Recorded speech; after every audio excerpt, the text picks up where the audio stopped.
Mon premier pressostat ne fonctionnait pas correctement. En effet, la seringue utilisée avait tendance à se déformer sous l'action de la pression atmosphérique et rester bloquée, ce qui fait que j'avais de grosses variations de pression. Donc voilà, j'ai complètement revu le principe du pressostat de ma pompe à vide. Ici, j'ai une boîte en PVC, c'est un tube PVC avec un bouchon, sur lequel j'ai mis une chambre à air de VTT. Sur cette chambre à air, pris entre deux rondelles, j'ai repris une tige filetée qui est ici.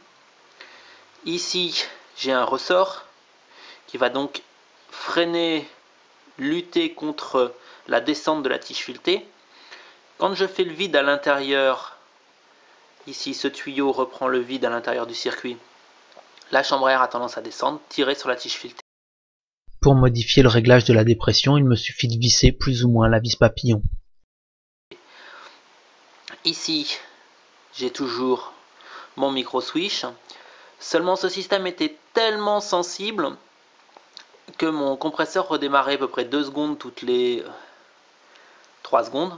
Je pense que j'allais cramer le moteur. J'ai donc mis une minuterie, ce qui fait que le compresseur redémarrera donc 10 secondes au minimum.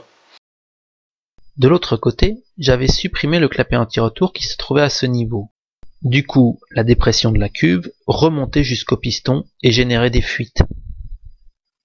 J'ai donc remonté le clapet anti-retour côté pompe, ce qui fait que le vide est bien présent dans la cuve, également dans le tuyau de cuivre, mais il ne remonte pas à l'intérieur du piston. J'ai toujours mon silencieux qui intègre un récupérateur d'huile que je remets dans le carton.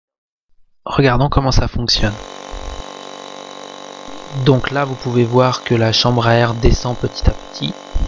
À partir de maintenant, la tige filetée n'appuie plus sur le micro switch. Pourtant, le compresseur tourne encore. C'est la minuterie qui a pris le relais.